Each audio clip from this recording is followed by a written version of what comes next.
So, చాలామంది JNTUA students అడుగుతా ఉన్నారండి. ఈ బీటెక్ 2122 రిజల్ట్స్ పరిస్థితి ఏంటి అని జెప్పేసేసి.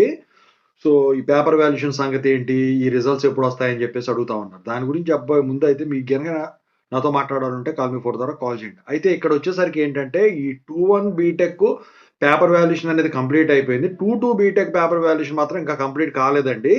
అయితే ఈ 21 బీటెక్ గాని, 22 బీటెక్ గాని వచ్చేసరికి పేపర్ వాల్యుయేషను మొత్తం ఒకేసారి అయిపోయిందనుకోండి. 2 కలిపి ఒకేసారి వదిలేయడానికుంటుంది. కాదు. ఇప్పుడు 21 ముందు వదిలేసి 22 తర్వాత వదులుదాం అనుకుంటే మాత్రం 21 బీటెక్ రిజల్ట్స్ అనేవి ముందుగా వస్తాయి. ఆ తర్వాత 22 బీటెక్ రిజల్ట్స్ అనేవి రావటం అయితే జరుగుతుందనమాట. ఇప్పుడు ఉన్న పరిస్థితుల్లో అయితే ఈ 21 బీటెక్ రిజల్ట్స్ అయితే ఈ మంత్‌లో వచ్చేదానికైతే మాక్సిమం ఛాన్సెస్ ఉన్నాయండి. ఈ మంత్ ఎండింగ్‌లోపు ఎప్పుడైనా రావచ్చు.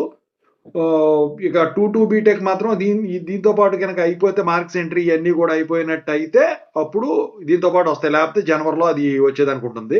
2 బీటెక్ పేపర్ వాల్యుయేషన్ కంప్లీట్ కాలేదన్నమాట. ఓకేనా ఇది.